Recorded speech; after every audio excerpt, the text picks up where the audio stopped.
Has your style changed since you first started, number one? Number two, um, you're obviously a car guy because you do a lot of cars. So from the start, when was the first time that you chose an automotive subject? Talk about the subjects you've chosen along the way and how your art might have changed and that sort of I started drawing cars when I was about 6, and I always liked cars.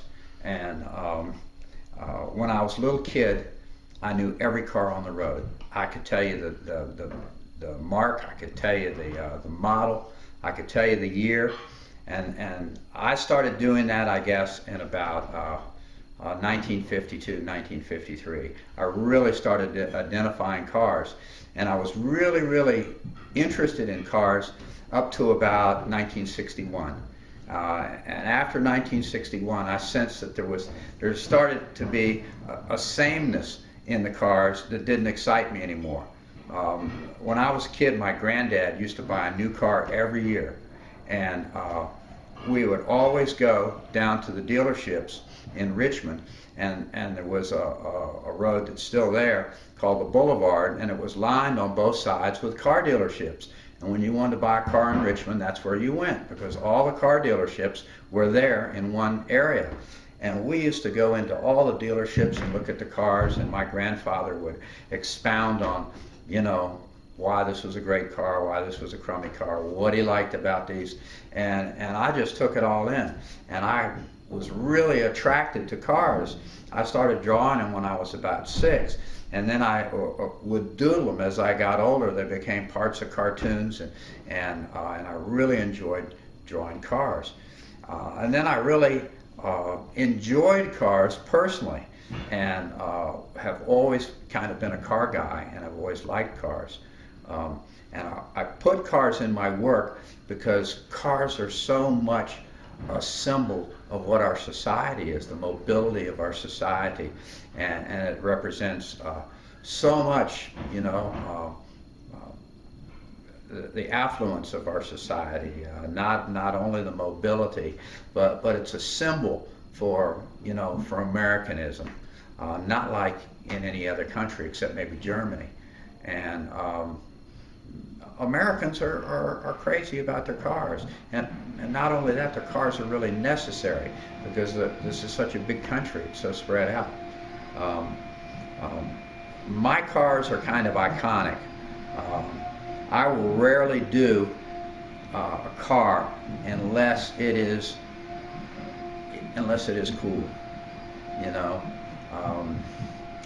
Every now and then I'll do something that's kind of an orphan brand, that nobody ever had one. Maybe somebody's grandmother had one, a Hudson or something like that. But generally they're cars that people recognize and kind of idolize. But would you consider yourself a pop artist? That's a really good question. A lot of my images are kind of pop, but there's a lot of thought that goes into my images, and I've tried to select images that are local landmarks. And when I say local landmarks, I mean the things, if you weren't from this area, you wouldn't know. The little restaurants, drugstores, laundromats, just imagery that the locals immediately pick up on because they're things they're familiar with. So it makes it very personal. Now, when I first started out, I traveled all over the country. I showed my work everywhere, from the north, the south, the east, the west. And I realized that there was a huge demand for my work in the DC area. And that made a lot of sense to me because the DC area is the area I was born and raised in. And I knew I had a more intimate relationship with this neighborhood than any other place in the country.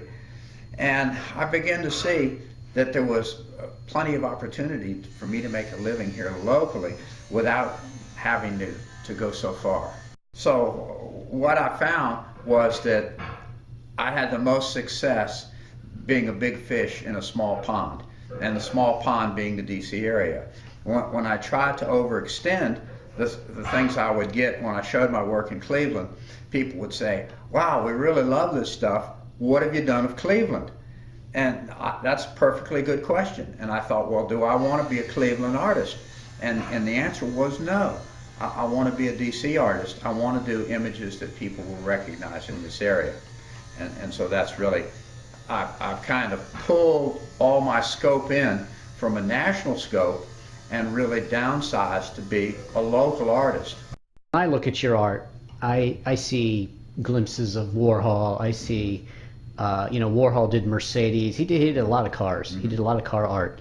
And I see that in your work. And also there's an artist out west who was Warhol's apprentice. His name is Steve Kaufman. I see your art. And these guys, Warhol, Kaufman, they sell a lot of art. He's got affiliations in Vegas and things like that. So he sells a lot of stuff. And you don't seem to be a starving artist to me. Absolutely not. You live a very good life, it looks like. But, there's that Warhol and fame and just celebrity. It's hand in hand. If Warhol was at Studio 54, everybody was crowded around him. He's an artist. Right. It doesn't happen a lot. Right. Maybe the artist that did the Obama, the Hope, and all that sort of thing. He has that sort of appeal too these days. But what, for you, why do you have any aspiration? I mean, just monetarily. I see exactly where you're going. And early on, you find out, especially if you're an artist, you can sell your artwork, and you can also develop a shtick for yourself, And I guess that, Salvador Dali is probably the preeminent artist of all times to develop a whole persona that he marketed totally independent, well, not totally independent, in concert with his art, but the persona was just as important to the art, just as important as the art. And he was this weird guy, with this long waxed mustache, and he dressed funny, and he was always doing totally outrageous stuff that would garner him a lot of publicity.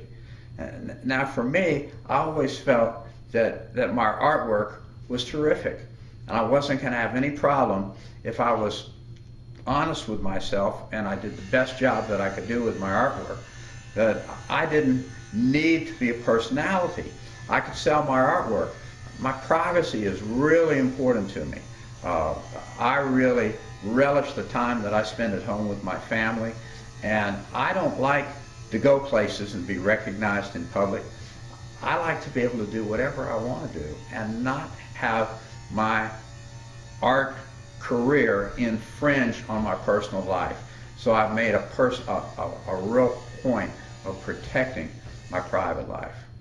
Was there ever a time when, maybe for a musician seeing themselves on the radio, when was the time for you when you said, you'd like to be private, you said, but still there had to be one point, maybe you were out in public, or what happened to make you say that, I've kind of made it? Was there ever that point? Well, you're really only as good as your last piece of art. And that, they talk about that in every sort of profession. There's a byword for that. But for me, I just keep pushing the envelope, keep raising the bar, keep challenging myself to do work that's more exciting, that's technically more difficult, and because it makes it exciting for me.